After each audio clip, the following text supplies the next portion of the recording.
Hello, everyone. Just checking in to make sure you can all hear me well. Everything good?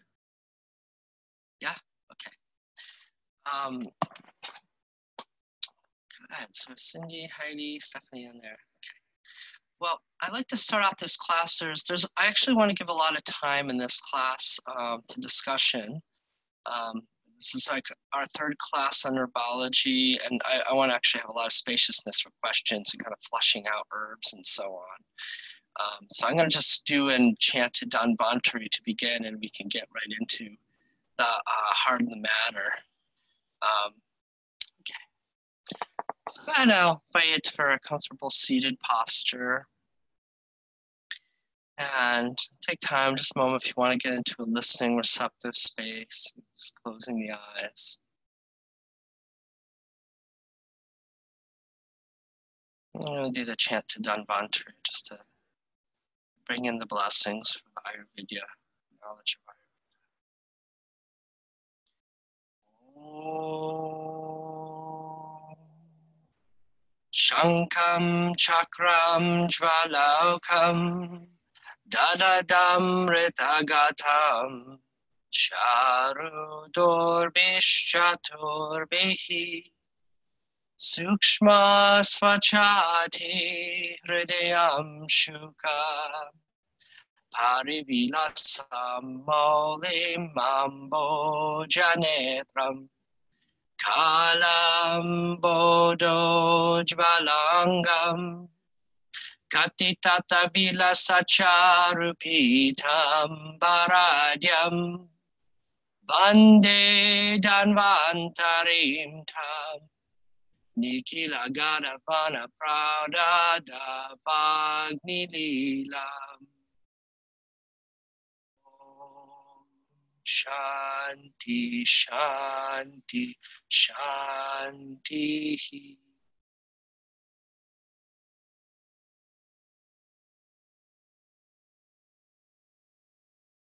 Letting the chant, the vibration of the mantra sink in.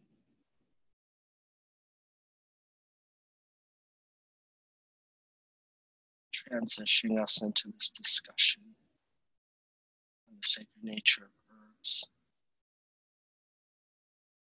So I'll invite you after a few more breaths to open your eyes and be present with the space. I'm going to close my window a little bit. Have noise.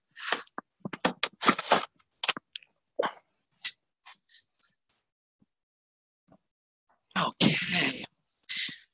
So for today's class, I'm going to start, let me go over a little bit about some of the things I like to discuss with you all. I purposely didn't get too many topics because there's so much we can talk about, and I want to see and get a feel where you're at. I want to maybe talk about some of the herbs, what you have questions about. And the focus, what I want to bring to the class today is, first of all, creating your own pharmacy. Okay, kind of that question of creating your own pharmacy or sourcing out, right? How are my clients going to get herbs, basically? So questions about that, and also like topics that we will talk about there. Then formulation. Some of your homework assignments that I've given you, workbook homeworks, is about that, about like, what have you been exposed to? What have you thought about with formulation styles? So just beginning, okay, we're not getting advanced here. It's just a matter of like, how do we approach that subject? How do we do it? So then talk about a little bit more about dosage and quantities. Like, if I'm seeing a client monthly, how much do I give them? Right? How do I figure that out? Right? And how do I figure out dosage? Like, what to do with that? And then in Ayurveda, we have the concept of Anapan. We've talked about it before, but how do we practically apply that? What are some compliant ways that we can get clients to do that? And then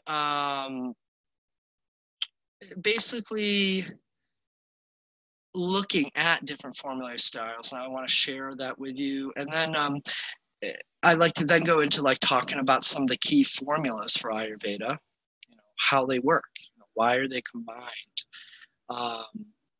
and primarily, of course, the key ones that we have. Then hopefully if we can finish that in a little bit, then I want to go into some specific herbs, especially about our kind of key 20, and sort of give a future direction for you about like how to start expanding that. Okay, how to start expanding that. What are maybe some of the more important things that we should start getting familiar with, concepts in herbology, so on. I figure I was looking at the rest of this class. We're in class 6 now, I believe, and we have 3 more, right?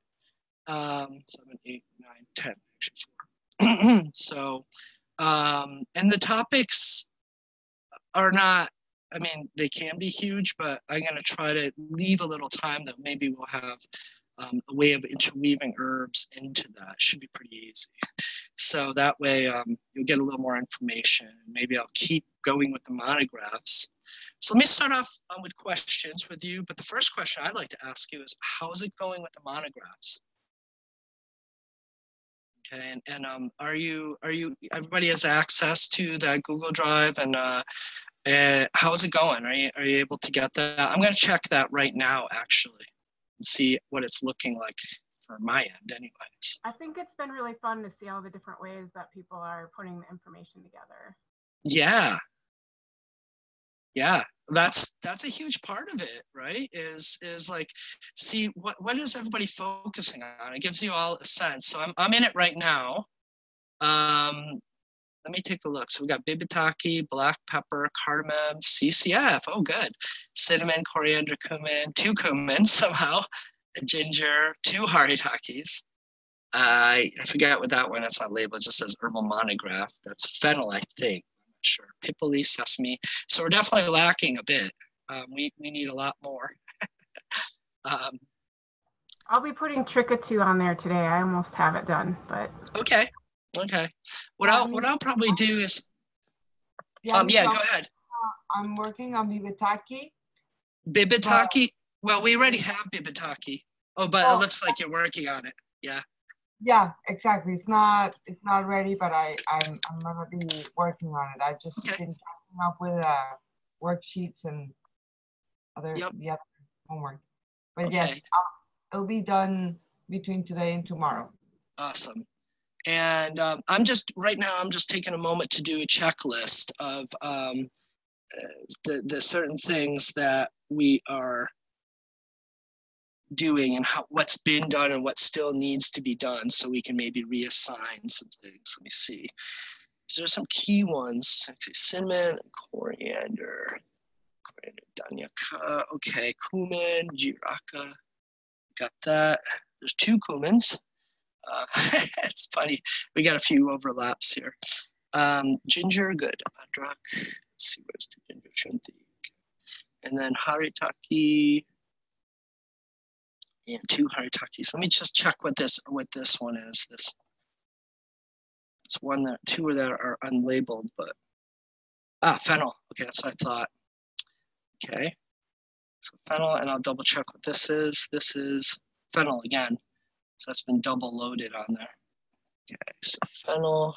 Sometimes what happens when you have the shared documents in these shared folders, if somebody opens it in their own Google Doc, it'll actually make a copy that everybody sees, and that's been happening in the case studies folder too. So it might be good, because I realized I did that the other day in the intern class. So if you do open something and you see it's making a copy, it's somebody else's file, it might be a good idea to just delete it so that we don't keep creating infinite copies.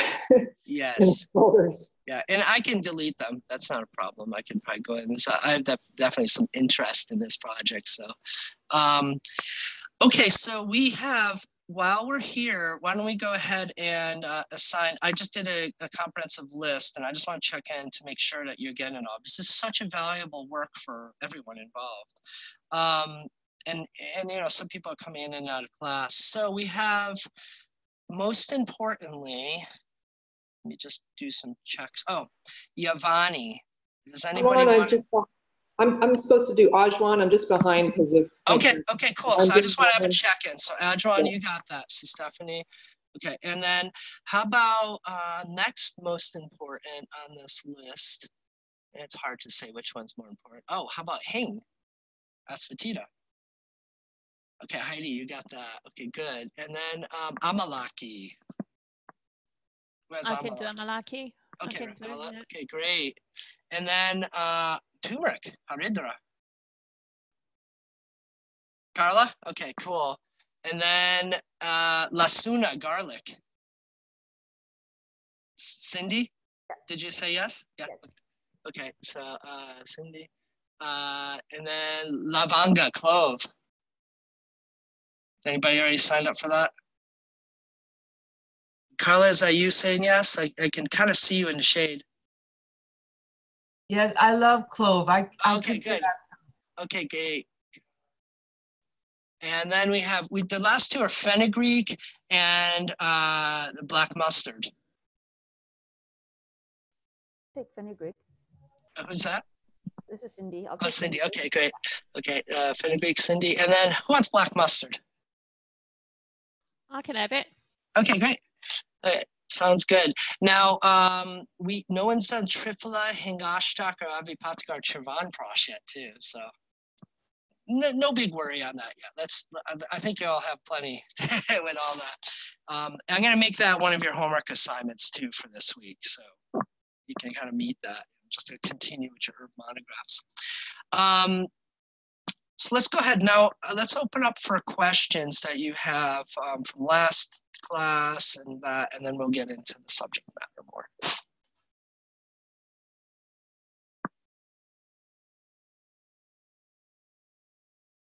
No questions, huh? I have some questions, not actually related. Oh. Good. Carla, then Carla. Yeah.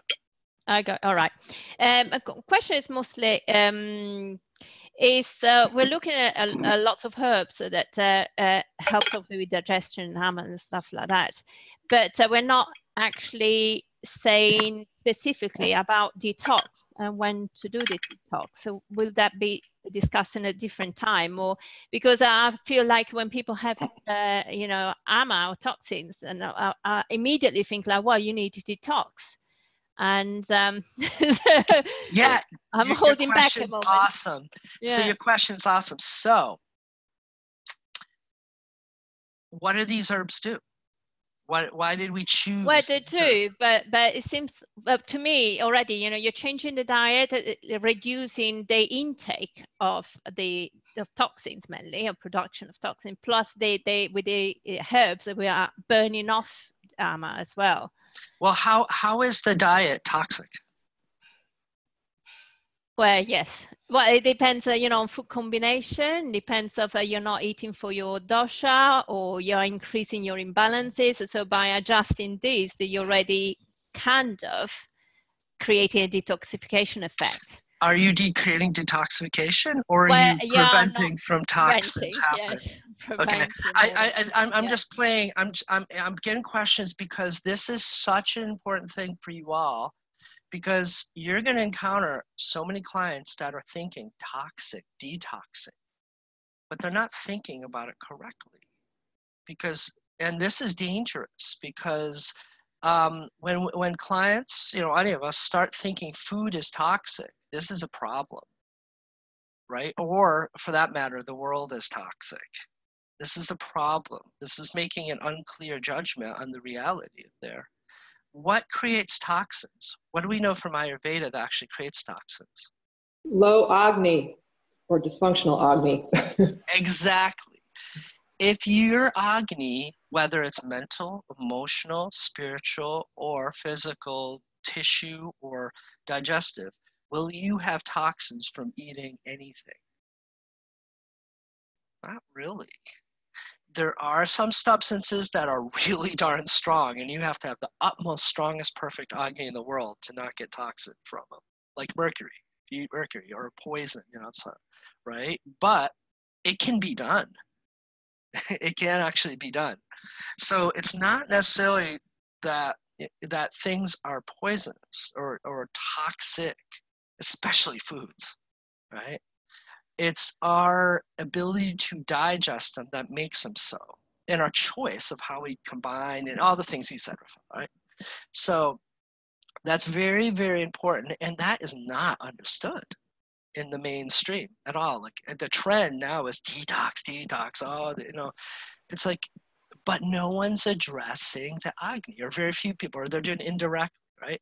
So you are learning all about detox here with these herbs. These herbs are all about it. There's more or less nothing better.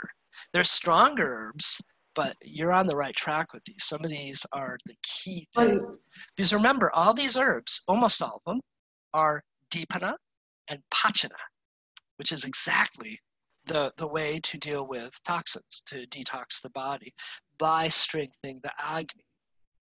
And how many of these herbs are also diuretics or diaphoretics? They make you sweat, make you pee. And how many of these are laxatives, like all the ones in Triphala, right?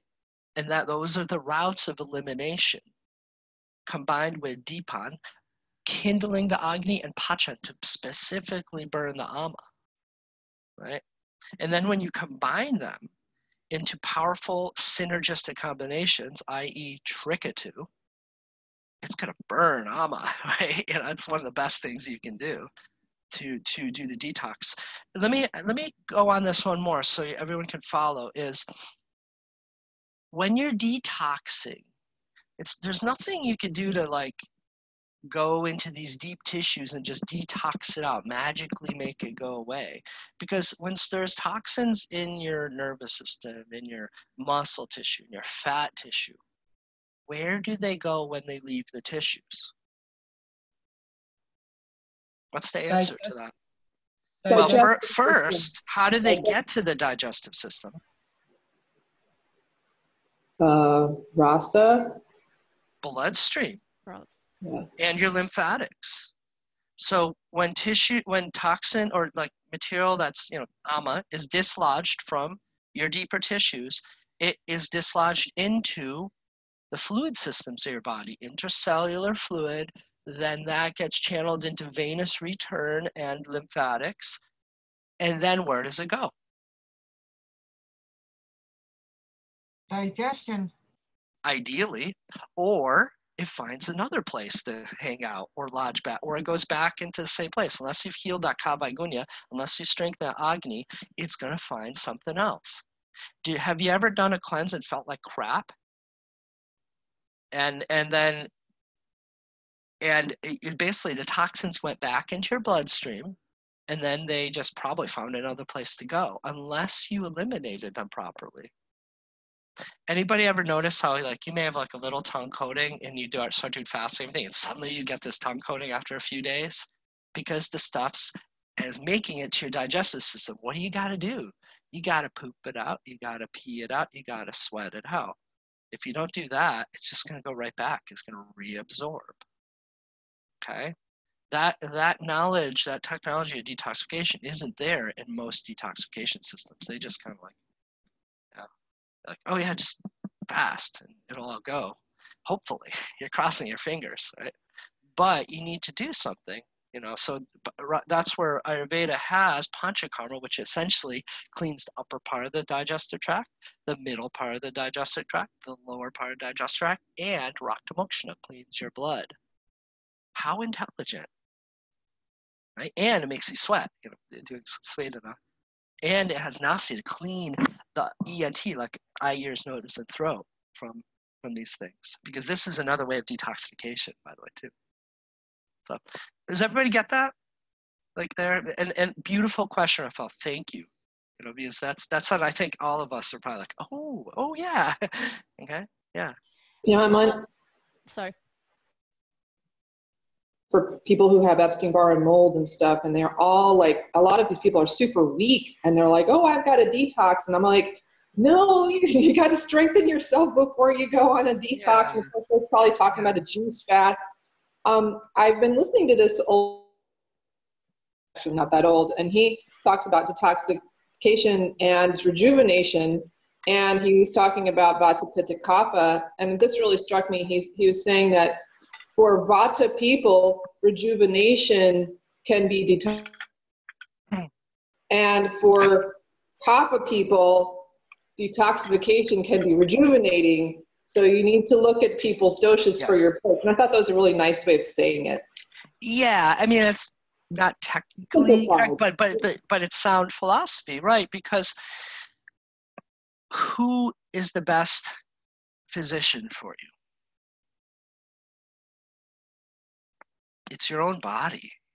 There's nothing I can give you that's stronger than what you can make yourself. And your body wisdom is supreme. You know? There's nothing outside of you that is stronger than what you have inside.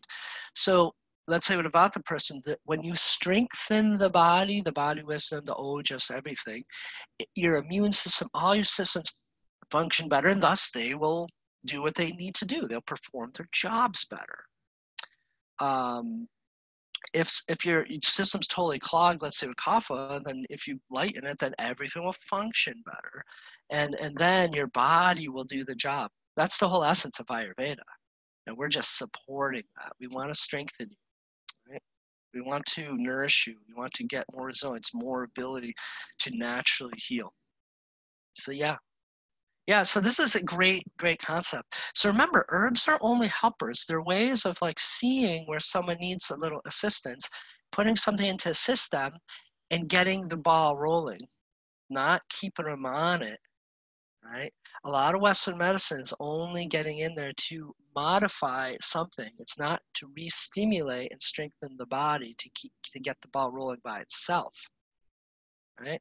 That's a big difference between dependent medicine and empowering medicine, let's say. Yeah. Great question. Carla, do you have a question? Yes. So there's terms in all the actions. So different people use different terms. I know we went through some kind of differences between laxative and purgative. Sure. Yeah. That is different, but for example, alternative and adaptogen would be the same thing. Okay. No, they're not. So let me explain to you. Yeah, I think I warned you about this too. Is that you'll be lucky to find two different sources that have exactly the same list of follow actions, because it's a whole field, because all that we're talking about is what people have witnessed herbs doing, right? I mean, I've found the weirdest actions out there. Some are kind of the modern Western actions come out of like old school herbalism and then modern pharmaceuticals, right? Because it's all the same. There's no difference between how a drug, pharmaceutical drug or an herb acts. They still have actions they do in the body, right? And as time goes on, we're going to discover or be able to name things that we haven't previously been able to understand. And thus more and more actions will come. Okay. So it's an opening field, it's a burgeoning field, and there's no standard way that everybody can go to. However, there's a lot of stuff that's shared, agreed upon, like alterative. Alterative is blood altering. So alters the chemistry of the blood, and thus cleaning it. Okay, so alter is basically clean your blood, right? Adaptogen is something that allows you to adapt to the situation. It gives you more resilience, right? So they're often like immune modulating. If immune's too much, they'll bring it down. If it's too low, they'll strengthen it. Okay, that's just an example. There's other examples, but they work with what you need to create the optimal chemistry, let's say. Okay, that's the difference between those two. So they're very different things. Okay, so there's a lot of like the things like ashwagandha, so they're adaptogenic. They'll give you what you need. They'll like control inflammation, or they'll bring some heat up, or they'll do whatever they do. They can have opposite qualities, but within your homeostatic mechanism. Okay. Yeah. And I have another question. Sure. In one of the worksheets, the question was that we could compare and contrast 3 formulations. Mm-hmm. And I didn't understand if it was like formulation like Triphala and like herbal formulations, or if it was modes of preparing the herbs, like infusion. I recall that question. I'd have to look at how it's worded to give you. I have it. Yeah, I can. please. Sure. I can pull it up. Let me just. Yeah, if someone else wants to go. Yeah, if anybody else has a question, what's that? I have a question about stools. So if we are, when we are actually acting, then when we say the stool, if it falls, if it's heavy, it goes down, it means that there is a presence of armor. But in a way, not always. Okay, I want to talk specifically about armor. So if we are, but in a way that is okay, it tells that there is armor, but it's also a positive thing because it means that you are actually excreting it as well. So yeah, well, does it say armor or does it say it is heavy? So first and foremost, if a stool sinks, it is heavy, has the guru quality. So now ama has guru quality, but you got to find out what they're eating. If the diet is really heavy, well, there's no way the stools are going to sink. And sometimes it means that they can't properly digest the heavy quality. It remains heavy and kind of goes through. They don't have the strength of agni to properly digest it too. Which kind of indicates ama in a way. Yeah. So yeah, so you understand that fine little tuning there? Yes, but I'm trying to think, how can we, well, obviously if there are the signs and symptoms of when we are effective in eliminating asthma, that's what I'm saying. If you want to see, but that there will be a change in how they feel overall, not just about the stool. Exactly. See, that's the thing is, that's why you can't depend on just one thing. Yeah. It's so easy to just like just the con coating or the stool or something like that. No. You got to memorize the signs and symptoms of ama. Is the person still kind of low clarity, lethargy, kind of vata type restlessness, blockage of sort of all those things, right? Sexual debility, things like that. So when all those lift and they're feeling clear, all this, if they have some things still, okay, maybe it's not heavy, but ama is much reduced. Yeah. Okay. Yeah, so that's an important thing. So you answer your own question. Is you got to look at it at the whole spectrum. You can't just do it off of one thing. If I'm eating meat, am I ever going to have floaty stool though, or is it just? You may, in the sense that if you're eating it's proportions. Eating smaller proportions, and your agni is really strong. It could be. And then if you're eating a lot of vegetables along with it, probably will lighten it up. If you're on a strict just steak diet, probably never will, right? Because it is heavy, and thus it will be heavy, right? But, if you're eating like a lot of vegetables with it and stuff, and it's digesting well, it may very well. Yeah. We also should put a ruler into the toilet and see how far it sinks, right? Just joking. I have the question. Yeah. It says research and compare at least 3 styles of herbal formulation. What are the commonalities and differences? Okay. I remember this one. So what I was asking is what we're going to talk about this class is herbal formulation. How do different people create formulas? There are different styles because there's so many different styles of herbal formulation. Like one style would be you choose the main herb for the disease and then a supporting herb and then a digestive herb to go into an herbal formula.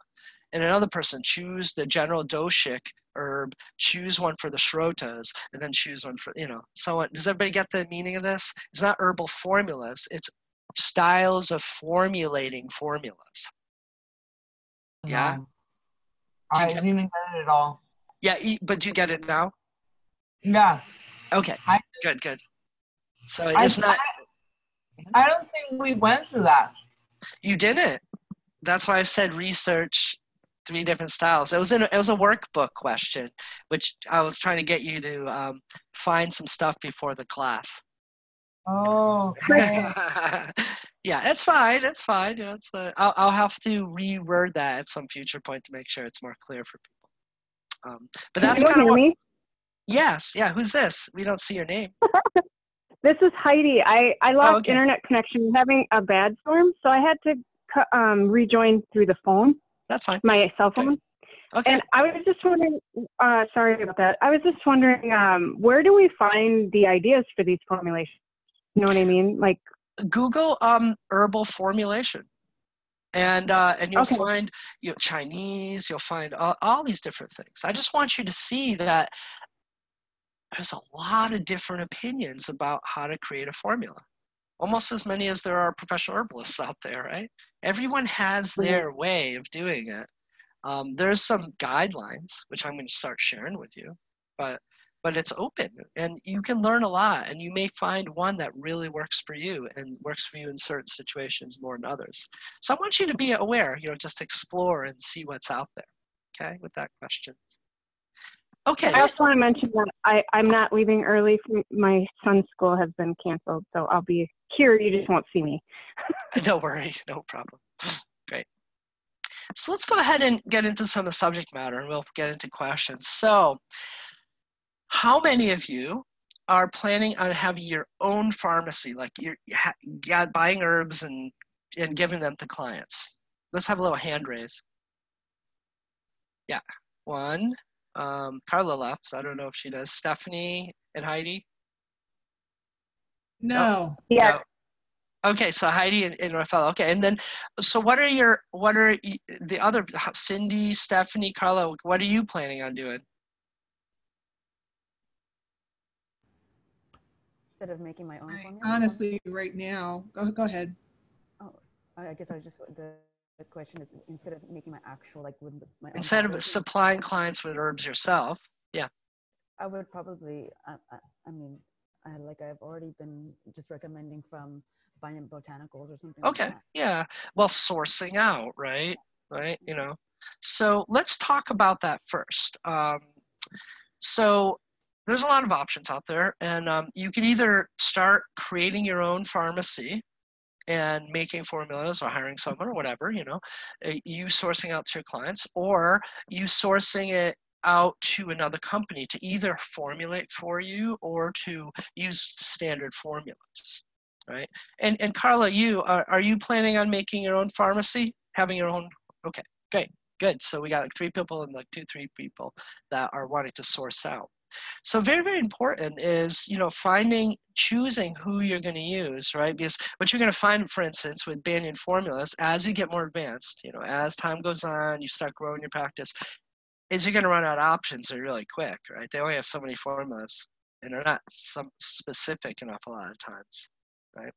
And it depends, and you see this in a lot of professions. Like, for instance, I'll compare Chinese medicine, some Chinese doctors just use formulations, and some formulate their own, right? And some are just like Ayurveda, they really customize it. So it depends.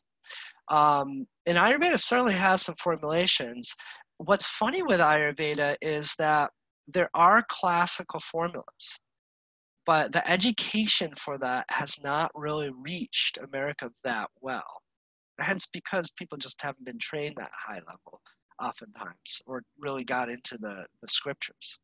And then there is family or pharmacy specific formulas, like Banyan would be family or pharmacy specific. They've created their own formulations to deal with the issues, as have Himalaya, Baidyanath, and you name it, throughout India, they have their own thing. But one thing that's very important in deciding upon that is when you're entrusting to another, you're suddenly going to more or less this for that kind of herbalism, which is actually practicing allopathy.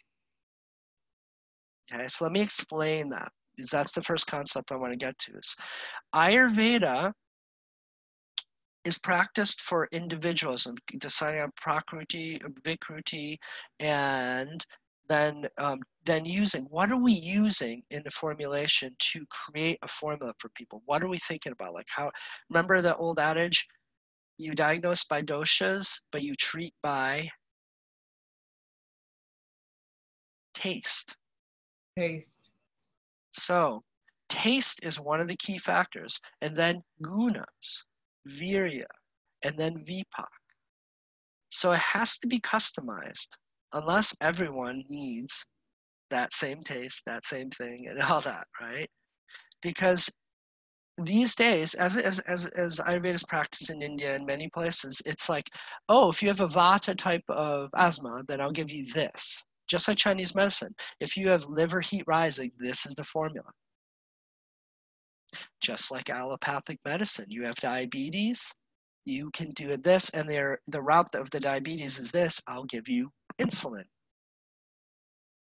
Everybody catching what I'm saying here? That's not Ayurveda as it's practiced. I mean, you can practice it that way, you can be successful, but that's this for that herbalism. So that's the same as saying, oh, turmeric is for diabetes, or turmeric is for inflammation, so I'll give you turmeric. But you're not thinking that turmeric is bitter, and turmeric has other qualities, you know, it's cooling, bitter, right, pungent. You know, we're not thinking about that. We're just thinking it's for this, right? Everybody following? Yeah. That's the first thing I'd like to address as, yeah, go ahead. I'm sorry, Mary. I have a question. How do you determine, and maybe you're going to get to this at some point here, for instance, Trikatu, right? Mm-hmm. It's indicated for a lot of Vata type issues. It will actually lower Vata, but if you take it in excess, and I don't even know what excess would mean in this case, it can actually aggravate Vata, because the gunas of Trikatu are dry and light. So how, to me, I'm very confused then. So, okay, so it is indicated you're hitting the heart of the matter. This is the downfall of treating by indication. This is the downfall of allopathic style of herbalism, as well as TCM, as well as Ayurveda that's practiced allopathically. It doesn't take even though that. Because the question here is, what kind of Vata are you treating? Is it dry or not? Is it mobile instead of dry? Is it, you know, it doesn't have to have all the qualities of Vata to be Vata, right? So if someone doesn't have excessive dryness, they have Vata with Ama, let's say, and that's where you'd use Trikatu, by the way. And then what Anapan would you put it in? Probably in ghee to take off that drying effect. And how much would you give to them? And for how long? Yeah. So this is the beauty of Ayurveda, is understanding the depth of that and giving people things with that in mind. Okay, whereas someone wouldn't even consider, oh, it's dry Vata. Oh, I'll give them Trikatu because Trikatu is indicated for Vata indigestion. And what's going to happen eventually? You know, it's going to get the dryness, it'll start getting dry skin, all this stuff. But it was indicated for Vata type indigestion. You know, this is the downfall of this for that, or going by indications. With that being said, you have to start somewhere. You're all going to start by giving herbs to indication. Do I still do that sometimes? Yes. But over time, you're going to start learning the intricacies of herbs. You're going to start thinking about their tastes. You're going to start thinking about the gunas. And then you'll become more skillful, and you'll choose what you need and for how long. Okay, it's a matter of experience. You all have to start somewhere. You can't just jump you into a high level, you know, expertise and that. But you're all learning, you know, and that's so I'm gonna start understanding and working with that. Okay, so this is I'm glad you brought that out. I need to kind of exemplify that. But is everybody clear about what I'm saying? Okay, and you understand that most of the herbalism out there is this for that. You're given it by this, by research, by indications, but they're not thinking about the rasa. They're not necessarily thinking about virya. Some are, and then they're not thinking about vipak almost at all. Right? So, you know, so that's it's effective. Not that it won't help. It does, but it's not as effective, or it's not as specific, and it can be not effective too. I remember I asked the doctor in India that I did internship with, like, there's so many herbs that they have at their pharmacy, so many formulations. Like how do you know? And you know, he has so practice that he says that it's some intuition, you know, that he's talking to the person and suddenly this kind of herb pops up in his head and he said like, oh, I'm gonna give this. Yeah. And so he doesn't go, well, not anymore, to that process of that we might be having to do at the beginning to say, okay, which gunas, which vidya, which taste, and then so for him it's almost intuitive. And it becomes like that. It becomes like that. So it's a long road between Twinkle Twinkle Little Star and playing Mozart on any instrument, right? Same with herbology. It's an art, right? You know, we got to begin with Twinkle Twinkle Little Star, right? And that's where we're beginning with like cumin. We're beginning with these simple kitchen herbs that aren't too like strong and so on. Okay. Someday you'll be playing the Mozart Symphony. You'll have 300 herbs in your pharmacy, perhaps, and you will know.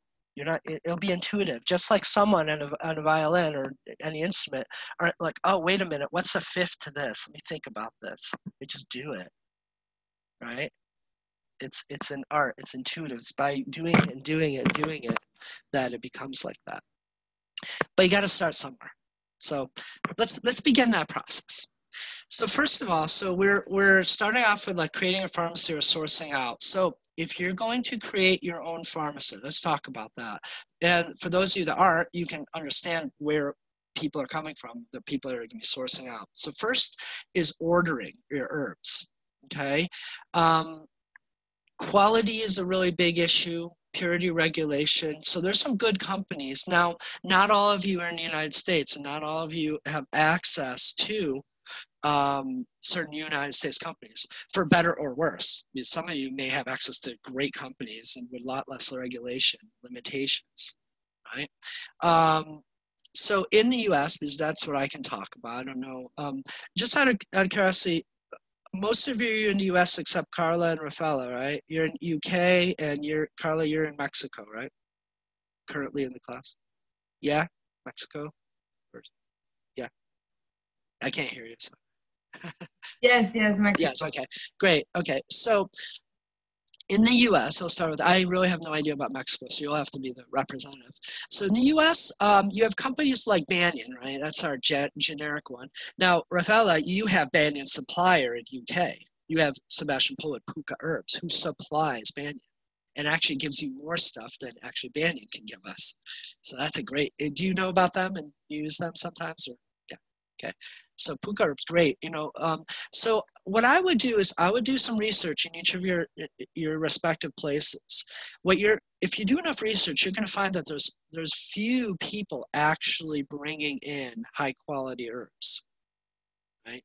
Like you may be like, oh, Banyan and this, but everyone's getting it from either Banyan or their suppliers.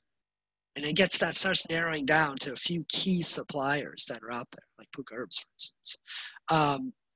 So first of all, you know, finding organic, sustainably sourced, and herbs, trying to not use the herbs that are on endangered list is a great idea. That's really very, very important for obvious reasons.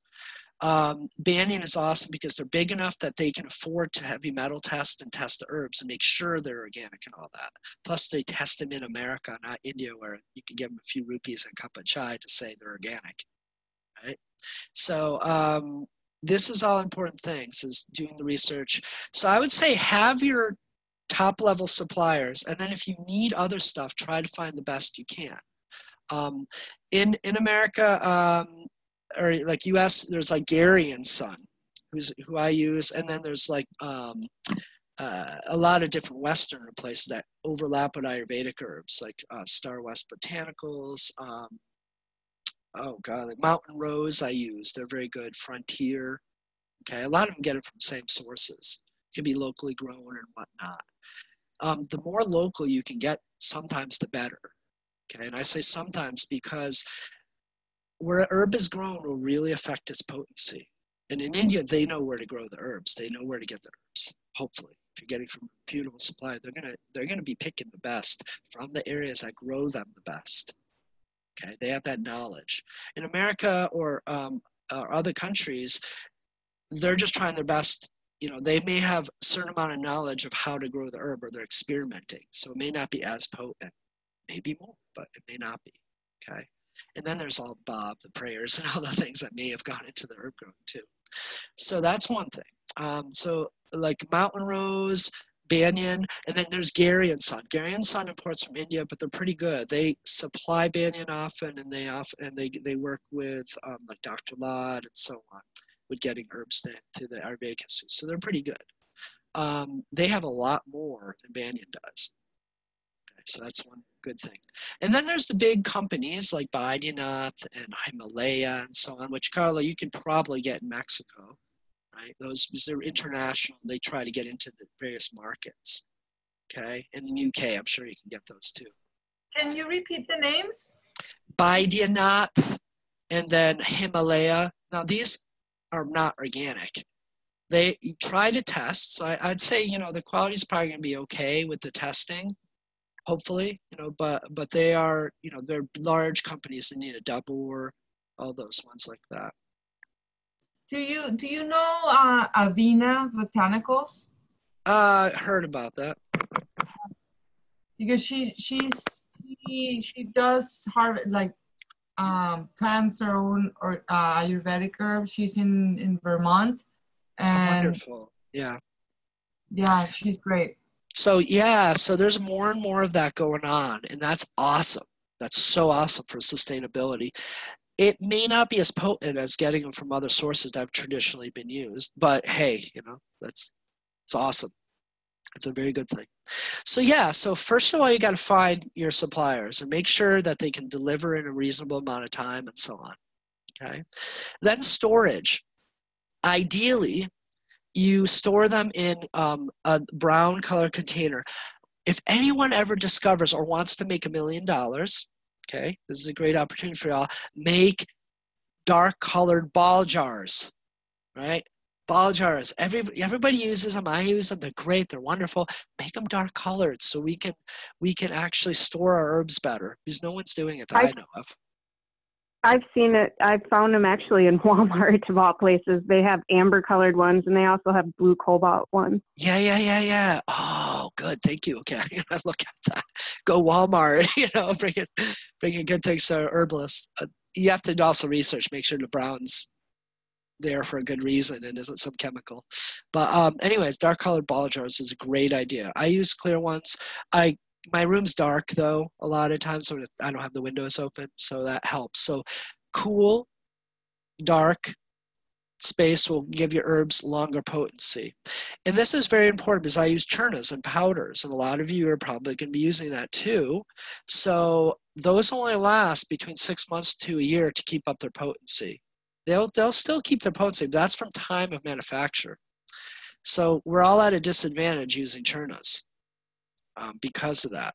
So you have to source it and make sure they preserve that. If you like banyan, Gary and Son, like there's companies I trust to preserve it as best as possible. But we have to keep that in mind. When we talked the last herbal class about different preparations, the point of like churnas, pills, and bhatis and all that stuff is for longevity too, not just for convenience. And then there's sales, right? All of you, as once you get like some licensure under your belt, or not licensure, but well, it could be licensure or any kind of certificates on your belt, then likely you can submit those to your companies and they'll give you wholesale prices, which are generally about half of their retail prices or a little less. So, you mark up in relation to that. And then you mark up for formulation too, because it's your time. So you just got to do the business portion of that. And that'll be important. What I do is I double the price or more of the herbs, or I kind of create an average double price of herbs. And then for formulation, I amp up per ounce, like how much the cost is. Like, for instance, I do $8 per ounce for just regular herbs. When I put in expensive herbs, like basmas or other things, then it's $10 per ounce, okay? And you can convert that to grams, kilograms, and all that stuff. but that's just for me in the US and where I live. So, you know, it has to be very specific to where you are. It's going to be greater, less, or depends. Pounds or, you know, no longer euros, right, Rafaela? It's not going to be there anymore. Yeah, pesos. You know. So that's an individual choice, and you want to do some like business research and see what works for you for your market. Now, just any questions about that? Because there's, of course, a lot we can talk about that, but does that make sense about the practicals? Okay. And I'd say start looking around where you want to get your supplies, especially for those of you out of the country, because I can help you from the US, but, you know, other country I can't do so well. Now, formulation. So did anybody manage to figure out that homework I gave about the formulation? Anybody like find certain styles, or you've already been exposed to different styles of formulation?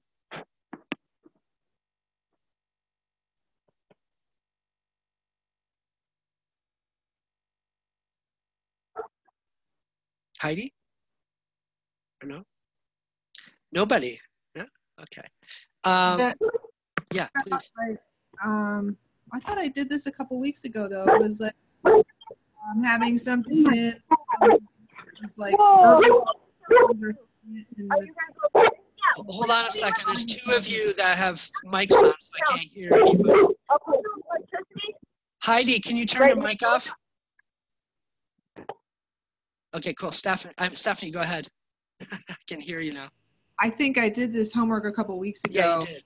Yeah, it's like there are these herbal wine formulations and herbal juices and herbal powders and herbal. So there's, I think and the basmas, which is the when you take the metal and you put it in the cow's pee. So to clarify the question a little more, I wasn't asking about types of formulations. It's about formulation styles.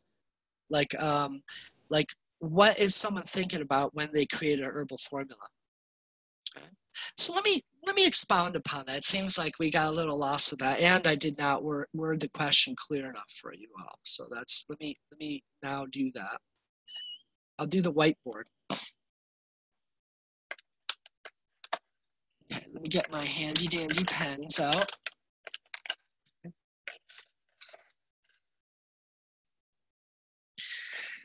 So there's a lot of ways, as many as herbalists out there, usually there's ways, everybody has their own style of creating a formula, bringing herbs together to help someone, okay? So I'll kind of label this as formulation. Let me make this, expand it, okay, formulation.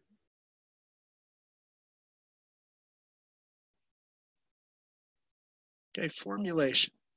So, the more complex the client, the more like health issues they have, sometimes the more complex you will go with your formula. So the first choice in formulation is choose your battles.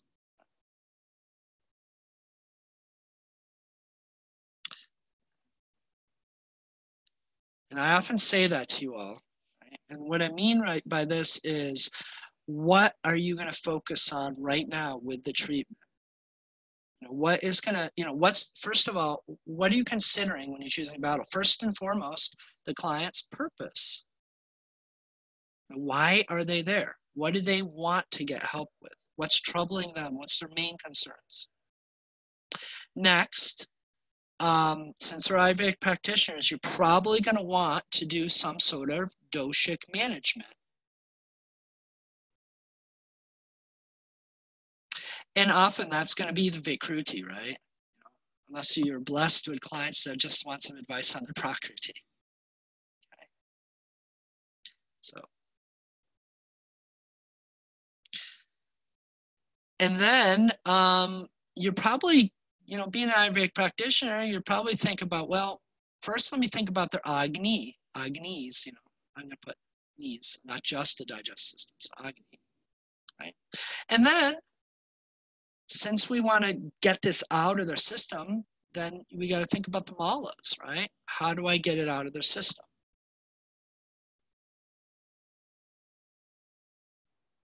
Okay. Does that make sense? So sometimes you're just going to choose a battle, right?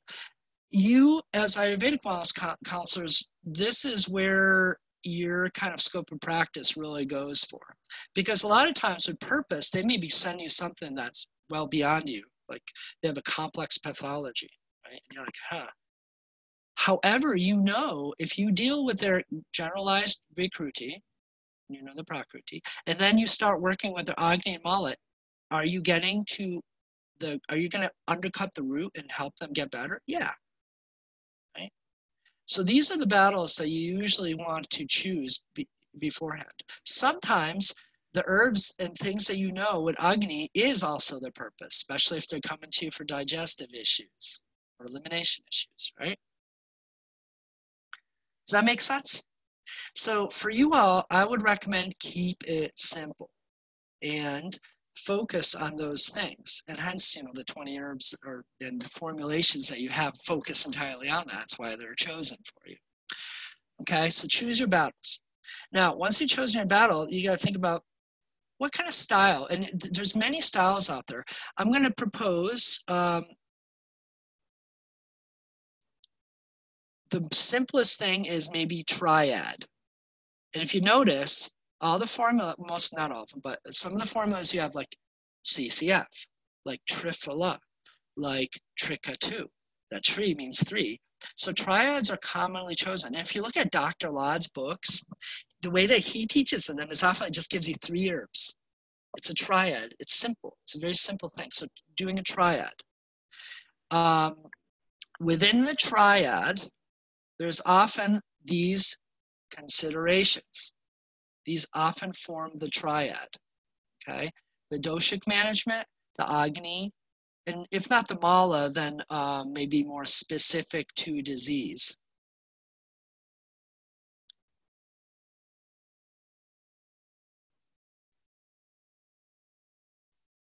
Okay.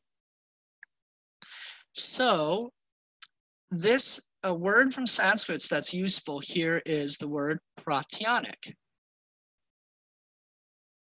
And what that roughly means is for or specific to what you're saying. So a triad often enough will be a dosha pratyanic, so specific to dealing with a dosha in general. And then an Agni pratyanic.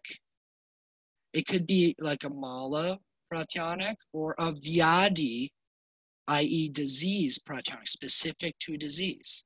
And that's where you get into kind of like indications. This herb is really well used for diabetes. It's a Vyadi pratyanic. Does that make sense to y'all? I don't want to go forward without y'all kind of give me some, or a moment for questions. Yeah? Okay, good. Let me just erase this. Everybody got that before because I need to clear this so I can write more for you. Second. Let's see, whiteboard. Clear. Drugs. Okay. And then now, so choosing the triad model, right? That's one. I'm going to show you like Dr. Laud's way, the common way, and then I'm going to also talk about like other like common like Chinese and just what a lot of herbalists do. Okay, I'll start with the herbal thing. So what's very common out there, and this is more for acute issues or like focusing, if you want to deal with one issue, you choose the main herb, like an herb that really is for the issue that the person wants to deal with. So main herb. Then you choose 1 or 2 supportive herbs.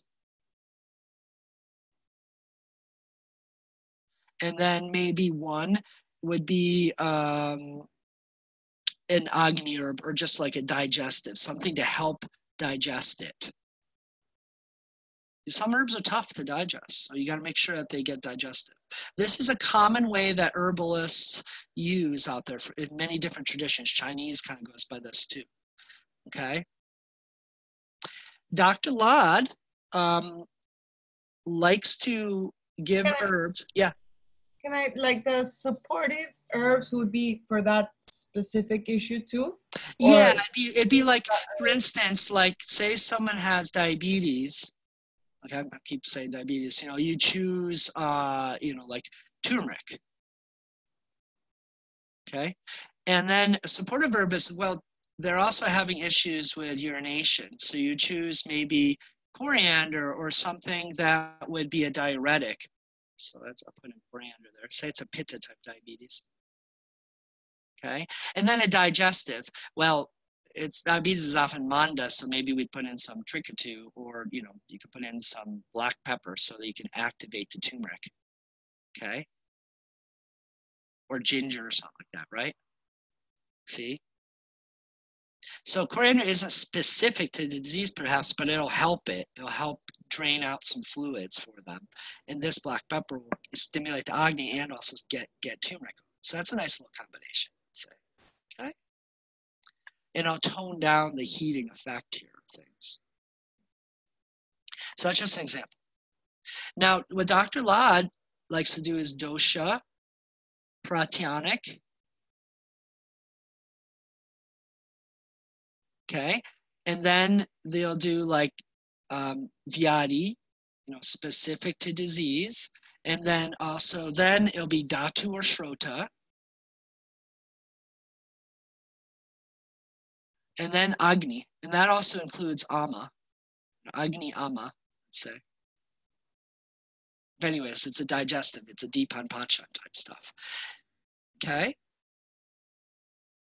So that's a common way that's done there. So let's talk about ratios. And let's just be generic a little bit about this. But like commonly in herbs, in this would be like 3, you know, this would be like more at the 2 level, and this would be more like a 1 level in ratio, proportion. And this isn't by any means like exact. You don't have to follow this as an absolute rule. Dr. Lad, for instance, does like 5, would do like 3 here, then 2 to 3 for this, and then like 1 to 2 for this, just depending. Now, what you can, those of you especially with the metric system, this may look like 500 milligrams, 300 milligrams, so on, milligrams. And then he would give it like either TID or BID. Let me tell you what that means. TID is 3 times into your digestion, or both times, or 2 times into your digestion. So 3 times per day. And this is like 2 times per day. Okay? Those are just common usages. Just explaining stuff that you're going to see in formulation. What would be determining as to whether do it 3 times or 2 times? Compliance. Are they actually going to take it every meal? Do they work and forget about it at lunch all the time? Do they need that frequency? Is it a digestive issue, and every meal should they have it? Yeah, so there's a lot of considerations. Is it better for them to take it first thing in the morning or at night? So there's a lot of considerations. But oftentimes it goes to compliance. And thus you would, you know, give them a little more if it's BID often. Like I do at 1.5 teaspoons, let's say, for that, or I do like 1/2 teaspoon to 1 teaspoon, which is 3 times a day. Right? And there's a lot of reasons. Right? We talked about that when they're taking it too. So this is just some simple strategies. These are the kind of common strategies, and with like Dr. Ladd's kind of proportion. Now, herbal formulas can get a lot more complex than this. A lot of different synergies and all this stuff. If you look at Hang Out Shakturna, it's 8, right? If you look at Avipathgar, it's like 10 or 12 in there. If you look at, you know, so on and so on. But then we have these simple things like Triphala or CCF, which are like tridoshic, right? You know, we have it for Vata, we have it for Pitta, we have it for Kapha. So in Triphala, okay, I'll look at CCF and Triphala. Okay. So for Triphala, what is the Vata one?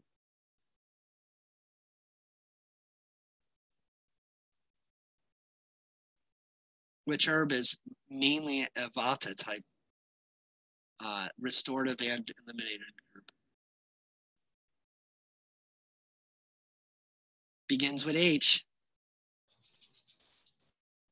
Haritaki. Haritaki. That's primarily for Vata. For Pitta? Amalaki. Amalaki. For Kapha?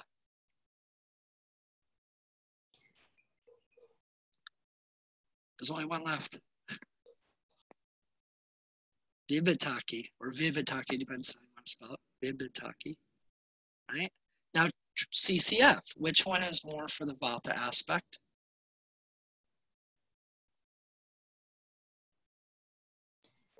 Cumin. CCF's kind of interesting because cumin can go both ways, but yeah, we could choose that. Well, let's choose fennel.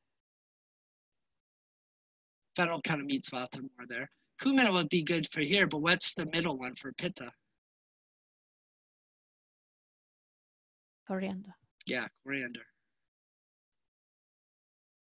See the thought processes of these formulas? Right? That's why Triphala is such a nice magical thing, and CCF is so magical too, because it meets the needs of 3 different doshas. If you want to make Triphala more effective or CCF more effective, I mean, there's a lot to synergy and the wisdom that's in this, but you can amp up. Like if you're giving Triphala to a Pitta person that really needs Pitta stuff, first of all, you can soak it overnight in cool water, and then you can double or triple like the Amalaki, make more Amalaki. If you give CCFT to someone who's Vata, why don't you put more fennel in there? Right? You can customize those things. You can work off the theme and customize. Yeah. Make sense? Okay, so what I'm going to encourage you all to start off with is, and these are going to be some of your homeworks too, is using Dr. Ladd's model, let's make it a triad. So think of an herb that would be especially good for the dosha. These are like the 3 considerations: dosha, and you can then do, Agni, of course. And then you could do elimination or, disease. Okay, whatever makes sense in what you're dealing with. Okay, that's a good way to start with the triad. So let's say someone has acid indigestion. Okay. So what would you want to do for their Agni? One herb that will help with their Agni.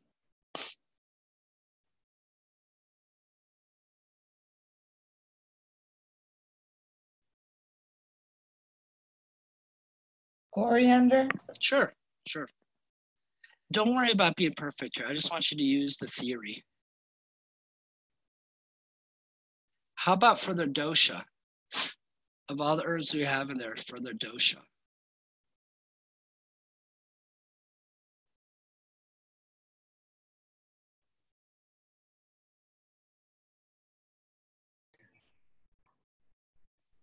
So something to treat Pitta. Yeah.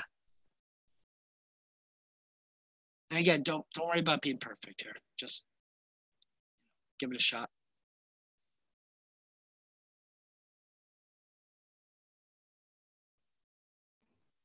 Aloe. Aloe's good, yeah. I mean, aloe. Let's call that the anupan that you give them with this, because that's a common anupan. It's aloe, aloe vera, sure. But let's stick with our kitchen herbs here, or with our common herbs. Think about this.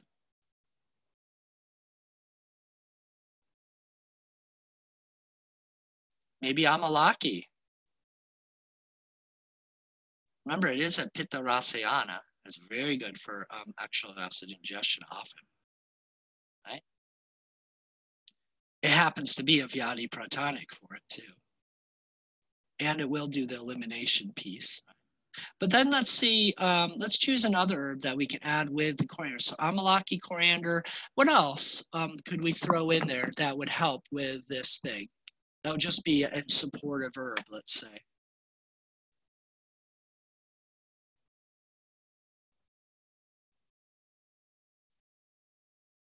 Something that would be cooling, that would maybe be digestive too, maybe anti-inflammatory. There's a lot of choices here.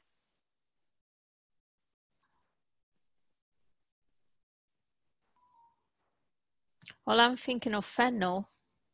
Fennel can work, right? It's in classic CCF. How about another one too? Take a little look at your list if you have it there. Fennel's one. Fenugreek. That's really heating, isn't it? Oh. May not be a really good choice. What's cooling and a digestive and great for pitta? Coriander. Coriander we already have. It's right here. How about cardamom? Cardamom would be really excellent. Right? And if you look on Banyan's Pitta Digest formula, you're going to find all three of those.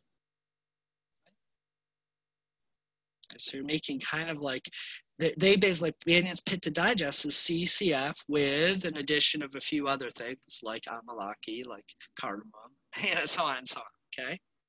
So you're going by doing these exercises, by creating this, you're going to actually start finding out like, oh, that's why it's in the formula, okay? Which is useful. Before I take this off, is everybody kind of getting this? Any questions about what I'm doing here? Or if you feel confused?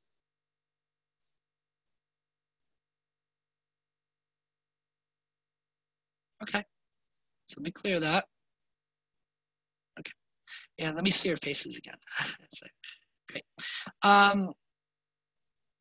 So start with triads. When you start wanting to think about mixing, start with triads. It's a great place to begin.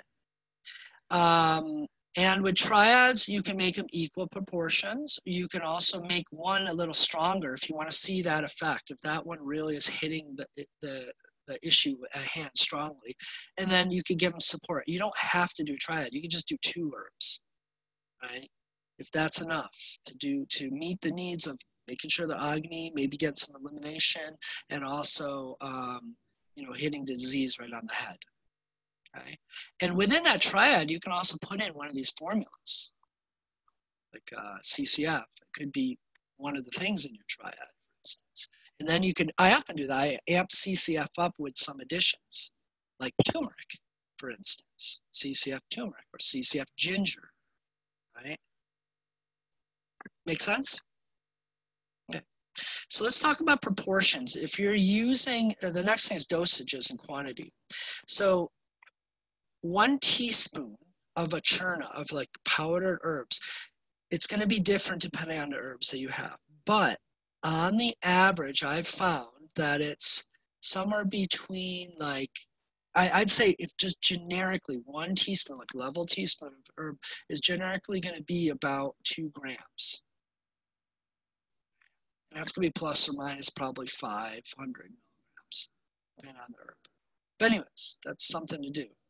Because let's say in India, if you could pay someone 50 cents a day to hang out there and make every packet and weigh it out perfectly for the dosage, that's awesome. But that's often what we can't do. It's hard to do that. So we have to kind of guesstimate. And it depends. We can want to get a little more perfect. What I do is with each formula is I kind of weigh it on a scale, and that will give me a little more information to think about the dosage before I put it out there. But I find almost across the board, it's around, plus or minus that 2 grams. And then if you do the multiplication, say you're having them take 3 teaspoons a day, 3 times a day, 2 grams times 30, what's that? So that's 6 grams, 6 times 30, right? It's going to be 180 grams. And it's, if you're translating to ounces in America here, that's how we buy it, or I sell it by ounces. And so roughly, it's 28.65 grams per ounce. But if I just do it 30, then I get that, divide that by 3, the 180, and I get 60, or 6 ounces. So about 6 ounces a month I would need to sell them. Okay. Depending on if you're using a metric system or whatever system you're using, you can then figure out how much you want to give them out by your dosage. Okay. If it's 2 teaspoons and it happens to be 2 grams, a day that you're giving them. Then again, 4 times 30. 4 times 3 is 120 grams, right? And you just divide that by the 30 days, and you get 4 ounces, or however else you want to do it. Charge them by gram. Make sense? Okay. So, now, if you're not using churnas or like mixing the things, tinctures are often done in milliliters. A standard tincture dose is often 15 milliliters or so. And that's 15 milliliters is I believe, or let's see, 15 milliliters is a tablespoon, right? A teaspoon is what, 5 milliliters, I believe, right? So it's useful. That's a good measurement to get accuracy. It's a little more accurate than the dropper, like a full dropper full. It's like, you don't know. I mean, it's worth checking it out, but it's a dropper, I believe, are technically trying to get to be like a teaspoon or something like that. But if you actually have them to take tincture with a proper instrument, that'll be useful. And that's a common way of recommending it. Almost all books or sources you're going to get are going to tell you by that. So if you use tinctures. Pills will have the milligrams on there. So some pills are like 350, 300, 250, or 500. You have to just decide on the dosages, strength. Pills are generally recommended. The recommended dosage on pills is often very low because safety regulations. When you look up common dosages and therapeutic usages, it's often going to be quite higher. So it's not uncommon for me to give like 3 to 4 pills, 500 milligram pills per usage per day. Like, so they're taking 12 pills a day of, like, let's say, Pitta Digest or something. Okay, because that's a little more therapeutic dosage. Questions?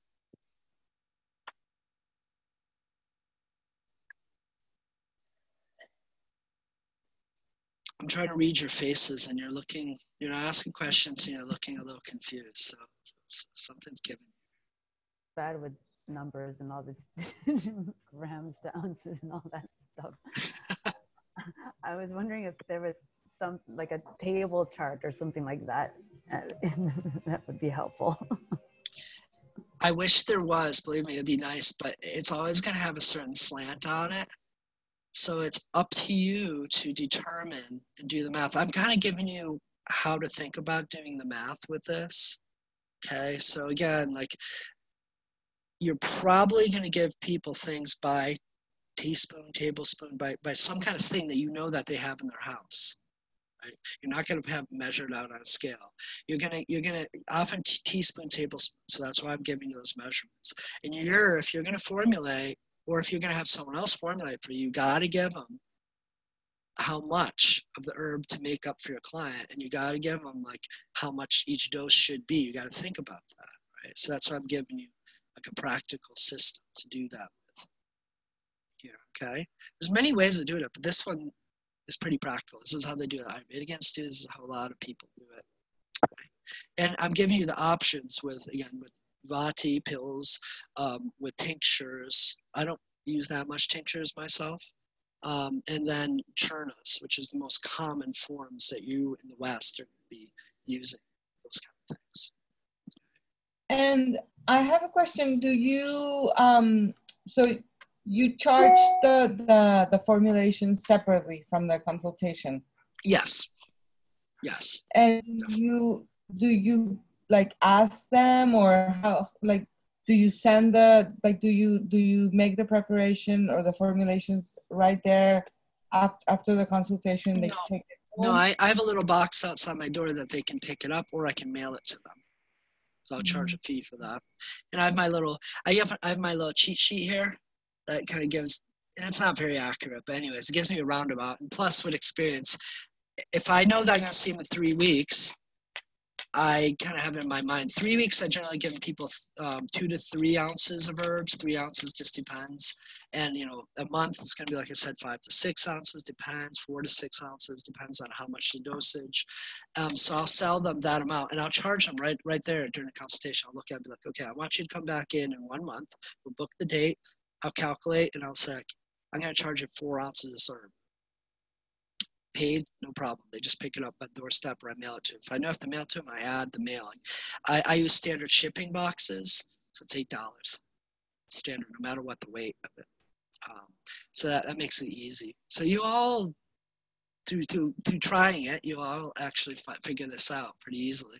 So I'm giving you like a template to work with.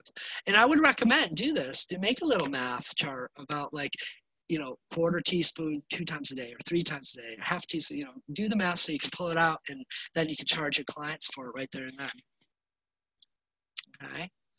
Now, another thing is that I would make them a personal formula, and then I sometimes amp it out from the outside. So what I mean by this is, let's say a client that you know needs some triphala for elimination and rejuvenation, and a client that needs a digestion help.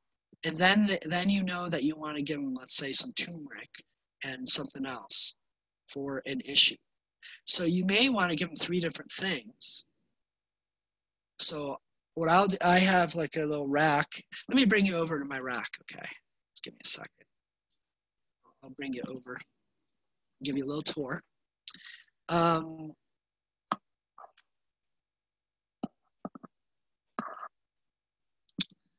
Here's my little sales rack right next to where they're sitting, and it has like Banyan formulas, has tinctures, has prepackaged triphala, Bumi Amalaki, some Brahmi tea, things that I commonly, like oils, things I commonly give my clients that I know that, you know, instead of having them order it, I can just give it to them. I do it frequently enough. So, you know, for instance, like if they don't want they don't like the taste of triphala, I'll give them the pill. It's easy. Right? And then I have I sleep soundly because that happens to work good. And then I have the Banyan Vata, Pitta, and Kapha Digest. Guess what those are? Vata Digest is exactly Hingashtak Churna. Kapha Digest is exactly Trikatu. Pitta Digest is CCF that's been tinkered with, given more herbs, and it's really nice in general for Pitta conditions. Right? I also sell CCFT if I want to get them specific for that. Okay, so that's like for you that are going to make your own herbal pharmacy. It's great to pre-formulate or have things in stock that you commonly will give them. Now, if you give them something like that outside, you don't have to put that into your formula that you make them, or a churna that's specific. So I often don't add the digestive herbs to the churnas, but have them take these pills with the churna as if they were part of the formula. Make sense? So just sharing with you various strategies that you can do. And this will be a talk you'll probably have to watch a few times. Churnas, so sometimes they are given, powders can be given either with like ghee or something, or actually in decoctions. Yeah. Anupans, yes. And we'll talk about that in a minute. That would be the next subject. My question would be like, would that change, because it's also compliance, like sometimes you see that clients are not gonna go and, you know, boil the churna and reduce it and do a decoction. Sure. Mm-hmm. So if you kind of see that the client is not going to do that, or they tell you, no, I'm not going to do that. So you give them, is it okay if they just take the churna with water? Yeah, just swig it down. And a great common anapan that works with ama is hot water, right? Like I always laugh, my wife gives everybody 4 ounces of hot water. That's just her always. You know, I always laugh at that. But it's okay, that's fine. Just swig it down into warm water and it'll still have effect. It's fine. You can modify the effects by giving different anapans. So we'll go into that in a minute. Does anybody have any questions or want to see any more practicals about like herbs formulation and stuff like that? Yes, would you actually make your own pills? Because you can buy the gel capsules, so you create your own mixture and then if they prefer to have it into capsules, you know, you just have you done that? Have you done that? Because it takes I about haven't. 15, No, 20 no, there are minutes machines that before- you can get to make the Yeah. process easier. Yes, it is, and it's very time consuming. So if the person absolutely can't stand the taste of herbs and stuff, they want to take pills, then they can go ahead and do that. I'll tell them to get a Kaplan Quick or other machines, and they can do that. If I'm going to do that for them, I'm going to have to charge them $20 to $30 per round at least. So I have an employee that I sometimes have to do that, but it's a process. So you have to consider if you want to do that. I often find ways by giving them an Anapon that tastes good, or to take some, if we figure out ways to have them take it. But hey, if you have to, you have to. There's plenty of clients that do that. But you have to choose your battle there, because that's really expensive and time consuming. And obviously you have to see the Anapana, but sometimes because if you don't like the taste, you could add it to like a smoothie, or something that masks the Food. taste. That's where you add it to food, to add it to other things that mask taste. Absolutely, you can definitely do that. And that's when you work with pediatrics or children. Like my daughter right now, she's taking some pills from Chinese medicine, and they're not going to taste nice, and she doesn't like to take pills. But what we do is we put them in grape jelly. Grape's good for the liver. She's taking stuff for the liver, and she likes it. Yeah, it has sugar. And you know what? I was giving her some of my churnas, which weren't so pleasant when she was sick, and I put them in honey, and I put them in sugar. She's like, yeah, sure, I'll eat sugar. Here, why don't you take these bitter things and sugar? Fine, whatever you need to do. And sugar is cooling, so I don't use white sugar. I use like a cane sugar or coconut sugars. So yeah, so it sounds like you want to get into Anapon. So let's talk about that. So Anapon is the concept essentially of then adding another herb to the formula, another substance to formula to A, practically get them compliant, B, get it to the right tissue or to achieve the particular effect. So common Anapons are water, honey, aloe vera gel, and then the fats, i.e. ghee, milk, nut milks, things like that. And that's kind of beyond the different styles of formulation, i.e. like Carla, you're talking about concoction, decoction, cold infusion, all that stuff. Okay, you have those, you can do that. But this is just like actually taking the powders or the pills or whatever with another substance to kind of guide them. What it is, I like to look at it as like, instead of sending an herb out into the world of your body, it's giving the herb a bus ticket, a plane ticket, or a taxi with a specific destination. So that way it's a little more effective and it targets the area. So that's the idea of Anupon as a vehicle. Okay. So of the common ones, and this is one of your homeworks, you've probably noticed from last class, is like Anupons, thinking about that, because I've already mentioned that, is hot water is particularly good for what doshas? Vata and Kapha. Yeah, absolutely. And it's good for Ama. It's recommended for Ama that you drink hot water throughout the day. So very good. So if you want to deal with Ama and you want to work with Vata and Kapha, hot water is a great choice. Cool water, room temperature cool water, is good for Pitta. So that's the simplest Anapana in the world, right? It's water. Right? And then that, Carla, then if you want to brew it as a tea or do a decoction, infusion, or a cold infusion, you can then apply that. Right? But if they're eating the herb anyways, that's good. If their digestion is really weak, you may want to have them make a decoction or infusion of it. Like I sometimes have people, and my Chinese medicine doctor too does this, is put the herbs in a thermos overnight with hot water and infuse it 24 hours, 12 hours, or whatever, and then strain out the herbs and drink that. Okay, you can do that, with cold water. Like if you're giving Trifla to a Pitta person, it may be nice to have them do a cold infusion or a cool infusion, right? Put it out in the moon, right? Get the moonlight. So hot water. I have a question. Yeah. So will it change the strength if, for example, if you're going to make like a triplet tea in the evening, or in warm, versus someone who's letting it sit out overnight? Is there? It's if you do either one for right amount of time, it'll be similar strengths. It'll extract certain different things, and it'll have that cool or warm quality added to it. So that's what you want to look at, is the gunas. But if you do it for long enough time, like a cold infusion for 10 minutes is not enough time. Overnight, it's good. A warm infusion for 5 minutes may not be enough time. And if you let it sit longer, it actually will get relatively stronger.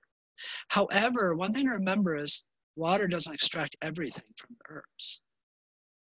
There's some of them have fat soluble things and other things. So that's one thing, is don't always go with water.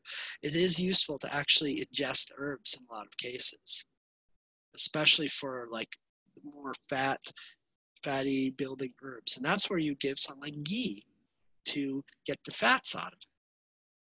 Okay, and that's more building, but it also, has affinity to nervous system and other things that hormones are useful. Want to work hormonally, give them some ghee. You have to be careful with ghee, because it can increase ama. So you have to choose your battles here.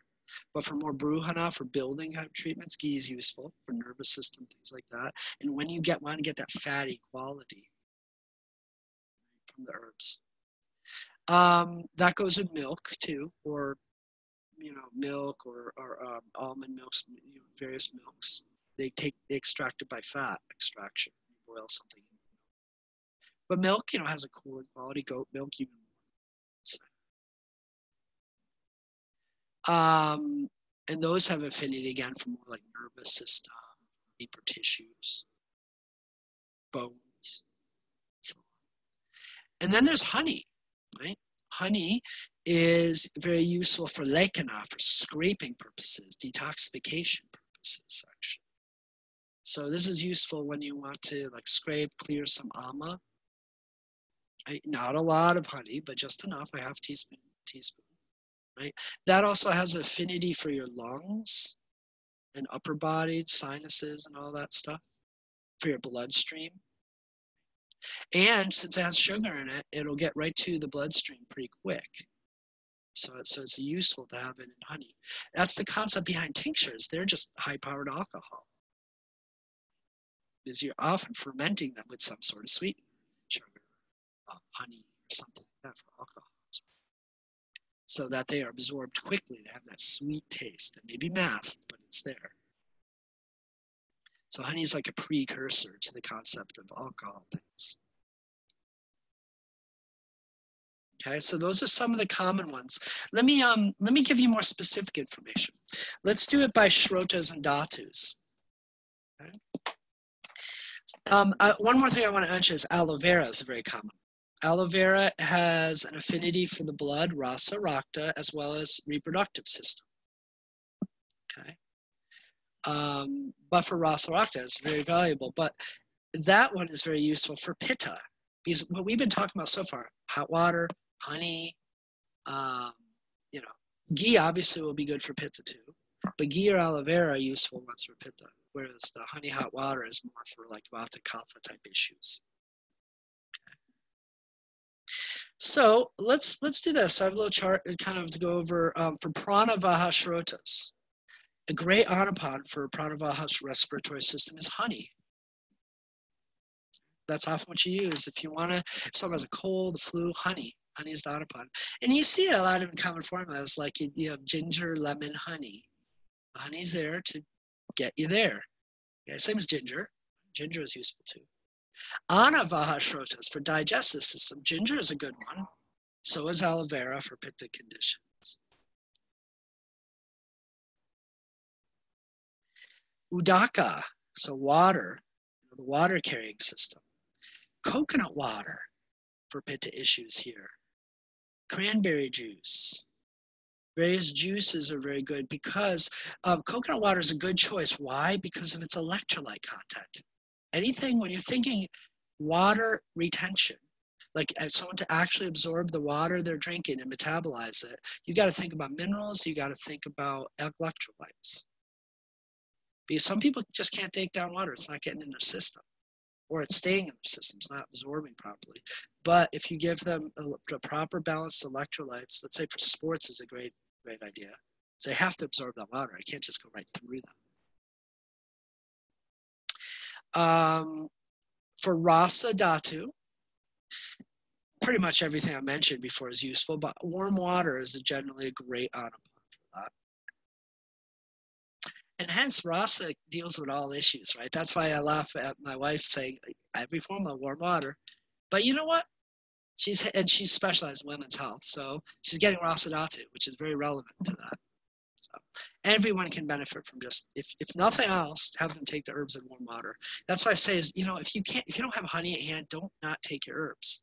Or if you don't have aloe vera juice at hand, don't not take your herbs. Just take it with water, or at least room temperature water. It's still going to have an effect.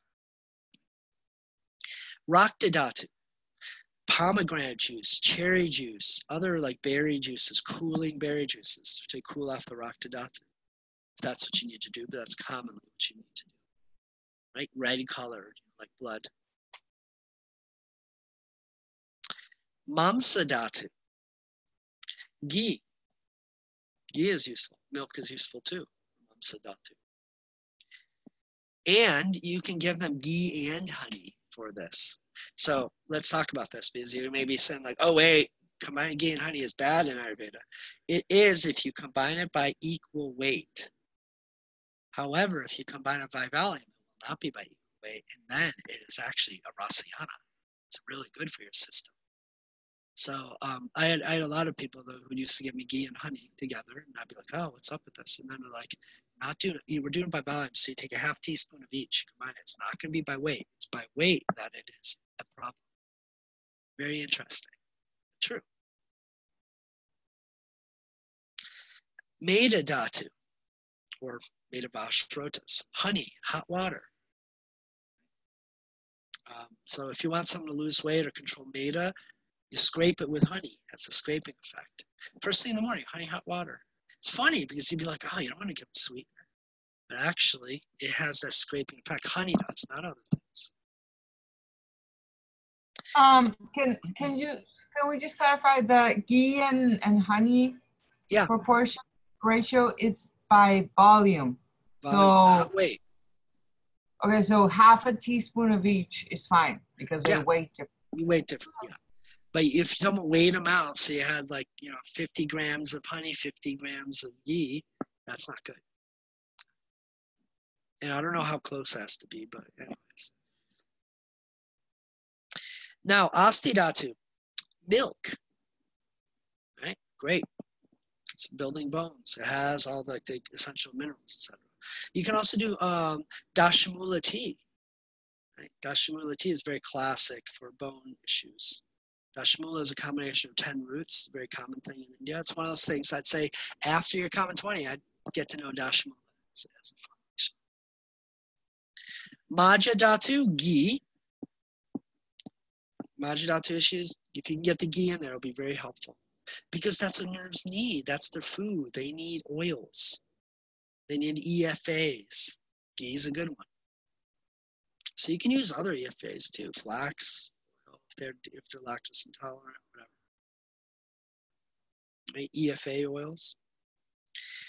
Shukra dhatu or Artava dhatu. Well, shukra, in particular, milk is very good. Artava, milk is also good. Aloe gel is good. Aloe juice is good. It's not as good for shukra because it does decrease like sperm count and stuff like that. But for Artava, it's very good. Stanya, right? For lactation, milk. Fennel tea, things like that.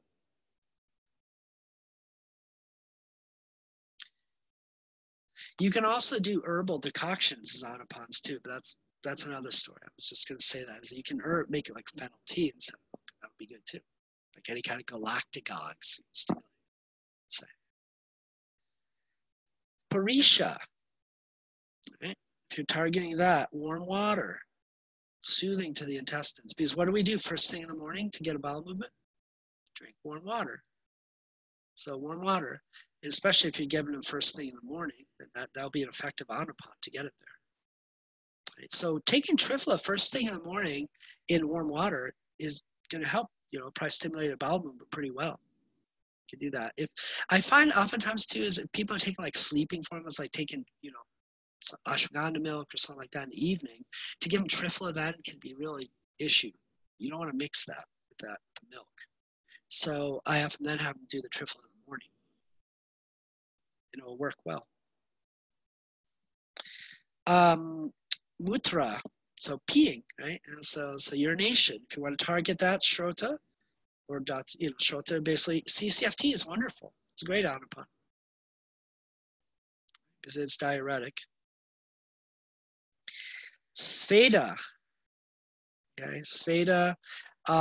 There's a lot of herbal teas you can give them, like cinnamon, for instance, but cilantro juice is good for that. Because cilantro has affinity for blood and sweat and cools it off, which is usually the issue, right? Purifies it. In India, they use sandalwood tea. Cool it off. They used to. Manovahashrotas, the mind. This is where you have to think about EFAs. Right? Because that's our mind lets in those essential fatty acids. So it's milk is good for herbs, like making Brahmi milk. And Shirodhara, for instance, when working with Manovahashrotas, especially Pitta conditions, they'll make a medicated milk to put on for it, not oil. Brahmi ghee is a great Anapon, or just ghee. Manovahashrotas. But Brahmi is an herb that goes there, so throw the other herbs on top of the Brahmi ghee and take it there. And I occasionally use that, like for instance, if someone, let's say, has emotional or mental issues, I'll if I want to make sure they get enough Brahmi to take it for it to have a good effect, I may give them like Saraswati Churna, which is a combination for the mind, or Bacopa and a couple other herbs, or Tishmati, other herbs. And then I'll take them in Brahmi ghee, and I'll get double the effect. Sometimes, like I had one client who's, we just restored her menstrual cycle and took away her menopause and hot flashes, made it completely manageable. What I had her do is she wanted to do is she made her own Shatavari ghee. And then I gave her a formula with Shatavari, Vidari, a bunch of other herbs to help with that. And then she took it with Shatavari ghee. Wonderful. Worked like a charm. Right? 3 weeks. Hot flashes. Eliminated almost. Totally managed. It's amazing. So very, very useful. Because again, we're not only doing the formula, we're then doing the Anapon that is going to take it there. So it's going to make it all that much stronger. And she made it herself. That self-love, that self-care. Very important. Okay, so I think I give you a lot of food to chew on here as far as the Anapons. Which was the Anavahashrotas? Food, digestive system. Okay. I mean, which ginger tea, CCF tea, warm water. It's Vata type stuff. You can go any way with that because everything's going to the Anavahashrotas anyways, right? So you can, Anapons are all going to be going there anyways. Questions. I've given you a lot of information, kind of gone over the main subjects here. So questions. For timing, like how long would you, prescribe the first initial round for them to take it? Awesome question. So timing with herbs, many different styles of that too. It depends how acute it is. It depends how, if it's chronic or acute and so on. So the way I like to practice is, and this is just more, it's a very personal thing here that you have to use. You have to decide of like, if it's something, like I like to see results and I like to see results very quick. So I often see clients every 3 weeks in the beginning, or even a week and after 2 weeks sometimes. And I give them, in that case, I'll give them a stronger formula. So I specifically tell them if they have any issues, please email me, because I'm giving them strong herbs, and I want to make sure that they're getting A, not a bad response to them, and B, that they're actually getting some response. So when I see them in 2 weeks, I am expecting there's going to be some change. If there isn't, I have to rethink it. I have to reformulate. We have to take another strategy. These herbs should work within reasonably within 3 to 10 days. Right? Depends, of course, if you're dealing with like a chronic long-term issue. But usually I try to deal with something like getting their digestion better, getting something else. It should work pretty soon.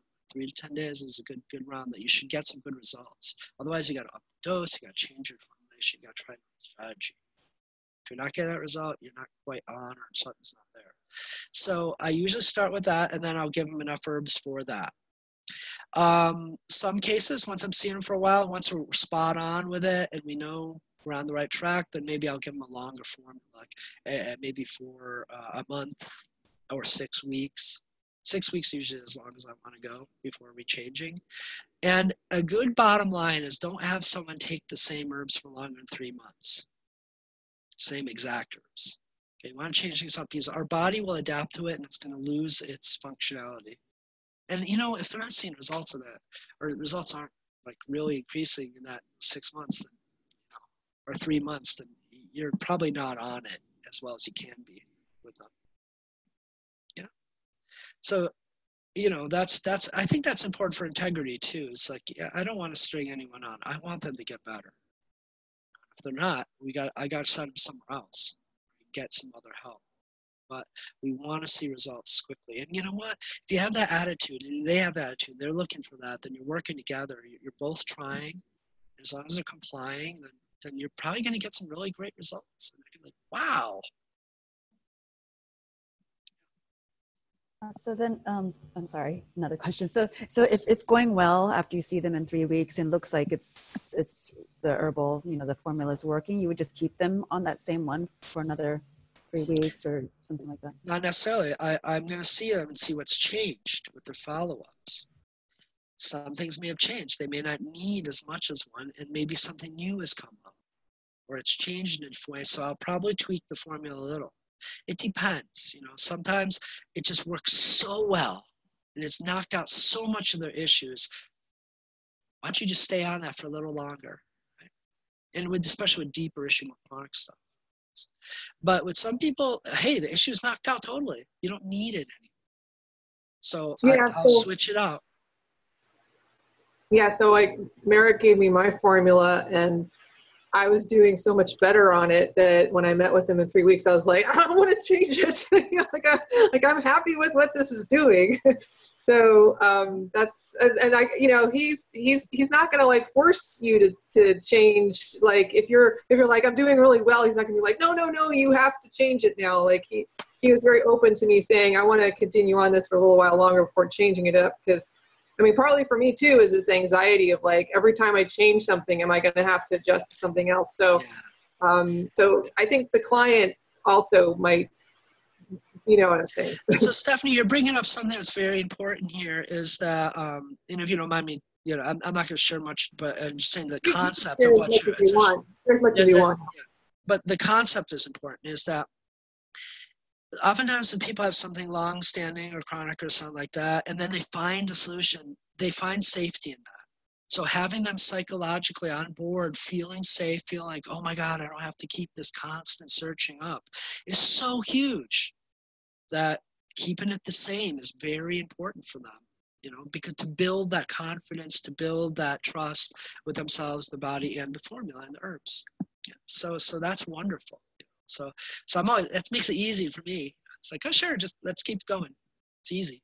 But, as a practitioner, I'm always keeping in mind what's changing for them. What's the signs and symptoms, how they're changing, and so on. And even if I don't change for them now, I often write down notes of how I would change it. So I know. And that'll say like, hey, did you see in the future?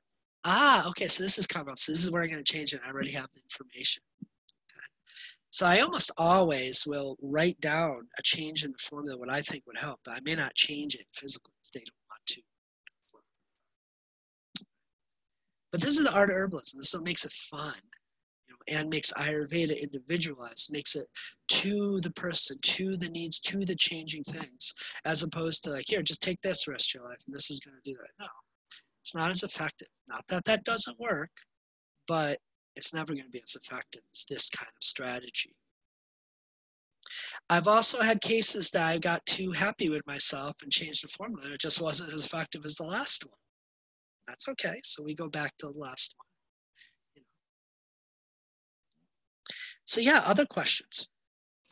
Do you give explanation to the clients in a more in a way that is actually more like modern medicine thinking, because they can't really relate to Ayurveda if they haven't got an Ayurvedic background? So say something like, yeah, take guggulu because it's very good for cholesterol. Yeah, absolutely. You got, and this is very important, is we have to relate to the clients from where they're at. And often I'll do that by doing exactly that. Oh, this herb is, you know, if they question me about it. I like to keep it in the voodoo realm. You know, this is some magic of voodoo. I have some clients like, yeah, just I don't get why this is working. You know, some more science-oriented clients are like, yeah, it's voodoo. That's good. Yeah. Whatever, keep up the voodoo. It's good. But if they question me, I'll be like, okay, so these herbs have been shown that there's research showing that it's good for this. It makes them all the more confident for it. Now, is that why I'm doing it? It's like, no, the rasa, the rakta, you know, the vipak, you know, all these things. It's much more complex, but you can't explain it to the client. They have to take a course and study it. You know, and sometimes I have to tell them, it's like, you know, I wish I could sit here with you to do it, but maybe let's choose one herb. And you can start seeing what's in this, why it works. Okay. But yeah, absolutely. To start with that, if that's what they're good. Whatever makes them happy. That's what's important. You know. Let me now talk. We have a few minutes here, and I want to implant this in your minds before I go. Is a good way to start with your herbs and double check yourself is, I know that you're all going to start with indications, this herb for that. That's fine. You should. I still do that too.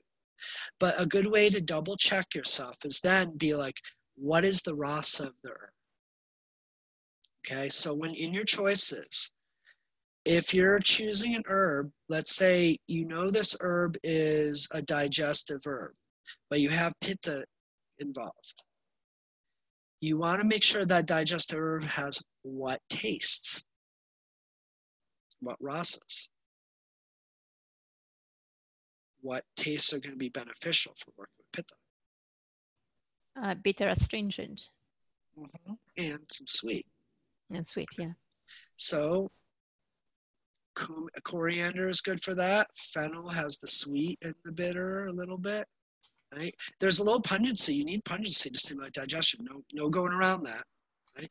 But it has to also have some other taste to kind of counterbalance that. Pungent bitters is what's great for the pitta. It has a bitter to counterbalance the pungency. For vata or kapha, you can take the pungency, especially kapha can take straight pungent herbs. For vata, you may want to get pungent and sweet, also known as fennel. Fennel is pungent and sweet. Is everybody kind of following here? Yeah. So always think, like, when you choose an herb, then look at its rasa. If you're not sure of it, if you don't remember the rasa, look at its rasa and see. And then think about overall, like, when making herbal formulations, the beauty of why you would even formulate is not only to address various issues, multiple issues, but to combine tastes. So if you have something like pungent, like for instance, Chikitsa for vata people, it's often indicated, but everything in Chikitsa is straight up pungent. So how are you going to balance Chikitsa for a vata constitution and a vata issue? So it's not too pungent. Think on upon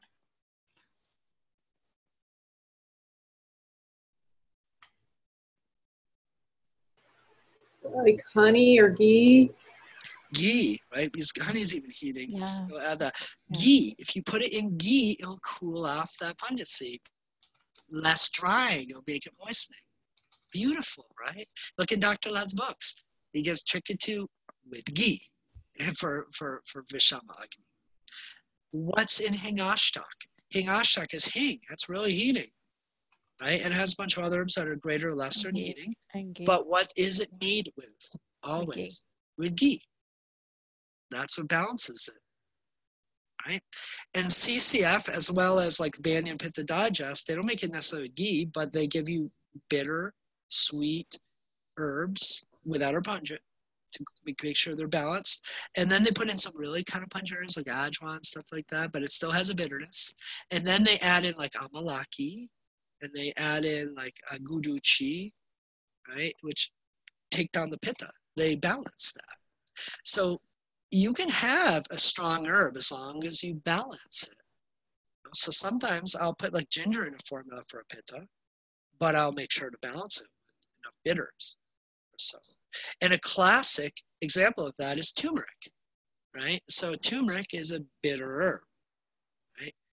But you activate it with black pepper or pipali, which are pungent.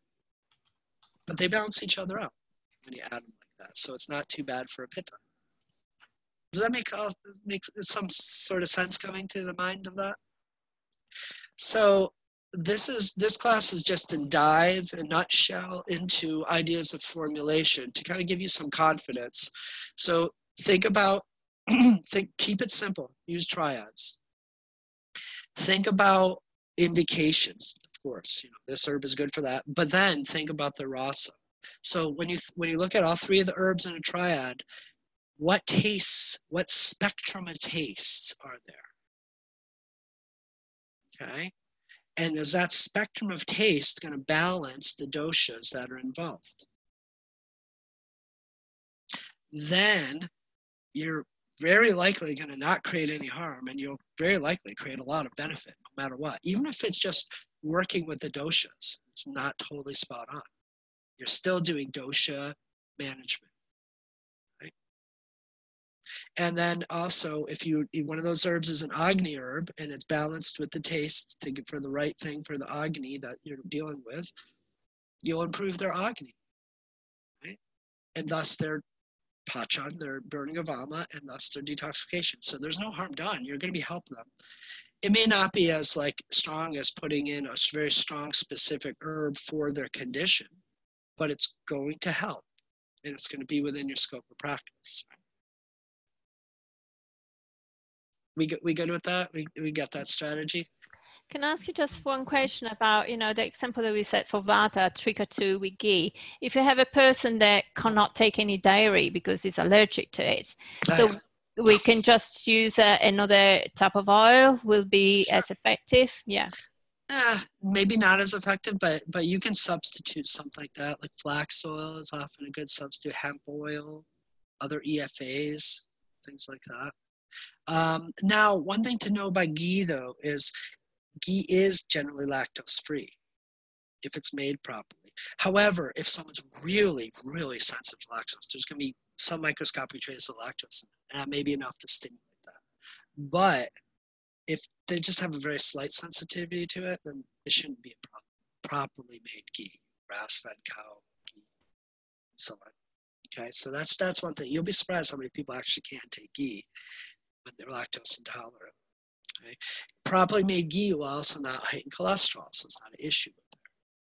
But you got to make sure if someone's just buying some generic butter from the store and trying to make ghee, it's not going to do the trick. That way, I would use something else in there. Or you could balance it with an herb that is more fatty, like shatavari, for instance. You can put it in with that. An herb can be used. So let me give you, as a little end note, since we're not going to have another class on herbalism specifically, though we'll talk about it, is from this basic list, because when you look at your basic list, okay, we have some rejuvenatives, like, the triphala stuff, which are actually be laxatives too. And then most of everything else is clearly digestive spices, with the exception of turmeric, cinnamon is thrown in there as a good diaphoretic to make someone sweat. Yeah, most of everything else is just all cooking spices that are pretty much digestives. The next herbs that you may want to think about is dosha pratyanic herbs. And the dosha pratyanic herbs are herbs that are just spot on. They're like adaptogenic herbs for doshas. So dosha pratyanaka herbs, I'll give you a list here. So for Vata, the most common dosha pratyanaka herbs are going to be ashwagandha. That's obviously going to be, that's an adaptogenic, but it's kind of on the building side, rejuvenating side. You know, and we talked about how that's commonly useful for Vata people. But if you don't want to do too much building, then you can choose Dashmula, which is 10 roots. Dasha means 10 roots, Mula means. Dashmula, those are the dosha pratyanics, kind of the best dosha pratyanics for Vata. For Pitta, dosha pratyanics are, if you want a more building one, Shatavari. Shatavari is a classic, like just generic, give them Shatavari for Pitta. But it's very building, oily, building, heavier. If you want something not like that, but is equally effective dosha pratyanaka, anti-inflammatory, Guduchi. So if you're going on a building regimen with someone, you can maybe give them Shatavari if they don't have much ama. If you're going on more reducing or just kind of stabilizing, Guduchi. Okay. Kapha, the classic is Punarnava, or Hevia diffusa, Punarnava. Okay. So that just, why are they dosha pratyanaka? These are because they target all the systems, all the subsites generally of those doshas. That's the brilliance that they found with these kind of herbs. So Punarnava is very good. And, you know, with Kapha, you know, Punarnava is rejuvenating, but not like extremely anabolic. And there's a lot of other ones, you know, just giving them Chikitsa would be a dosha pratyanaka for them. So that'd be some herbs that you want to maybe get under your belt in the future. And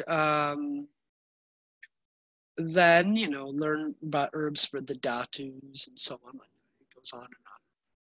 And then you, through experience, you're going to learn. You're probably going to start figuring out herbs for specific diseases, you know, that are more vyadi pratyanics. And on it goes. But that's a little start. Okay, y'all. So thank you very much. It's been lovely. I hope that, again, this was just a dip into herbalism. It's not our full herbal course. How many of you are going to take the course with KP this summer semester? Yeah, I'm actually probably going to try to sit in on that too. I'm sure I can. KP Khalsa, yeah, he's awesome. Yeah, you're yeah, awesome sure. too. We're all awesome, but yeah, I'm so looking forward to it. Yeah, we'll get to learn so much. He has, you know, he's been doing herbalism before I was born. So that's okay. That's a lot of experience. So good. So that'll be probably the next dip in, and I'll probably continue assigning stuff until I want to make sure y'all get a good monographs and you get enough experience with it so you start feeling comfortable, because that's going to be important for you. And again, don't forget all the good books out there. Start accumulating some good text. There's more and more good books coming out. But again, Ayurvedic Medicine, Sebastian Pohl, Todd Caldicott's Ayurveda Divine Science. Those are two key ones. Yoga Verbs for Frawley and Lod. That's a classic. KP's book, The Way of Ayurvedic Herbs. My friend Vishnu Das's book, the Ayurvedic Herbology East and West, is another great book. There's many more out there, but those are some great standards. And if you want to get geeky about it, you can get the Herbal Pharmacopoeia by Gupta, I believe. So there's a lot out there. Okay, so blessings. Thank you. Till I see you again. Next week, there's no Chikitsa class. Okay, it begins sort of like a mini break, but we are going to have the internship. I'll be some porch front in Florida, so I'm doing that with you. Okay, so take care.